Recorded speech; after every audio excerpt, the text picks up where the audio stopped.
তোমার হাতে যদি কেবল একটা কাঠের বাক্স আসে, সেটা কি তুমি ফেরত দেবে?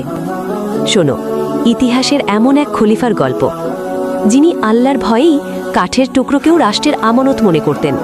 একদিন খলিফা উমার ইবনে আব্দুল আজিজ রাজিয়াল্লাহু আনহুর কাছে কিছু লোক এলো। তারা বলল, আমরা সরকারি কোষাগার থেকে একটি বাক্স পেয়েছি।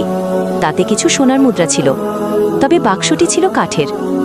খলিফা জিজ্ঞেস করলেন, তোমরা কাঠের বাক্সটিও রেখে দিয়েছ? তারা বলল, না, সেটি খুবই সাধারণ ছিল, তাই আমরা ফেলে দিয়েছি। তিনি বললেন, তোমরা কি জানো, কাঠের সেই বাক্সও তো সরকারি সম্পদ। কিয়ামতের দিন যদি আল্লাহ আমাকে জিজ্ঞেস করেন ওই বাক্স কোথায়, আমি কি বলবো? সাথে সাথে তিনি নির্দেশ দিলেন বাক্সটি খুঁজে এনে কোষাগারে ফেরত দিতে। একজন খলিফা, যার চোখে কাঠের বাক্সও ছিল আমানত। আর আমরা কত ছোট ছোট জিনিসকে অবহেলা করে ফেলি প্রতিদিন।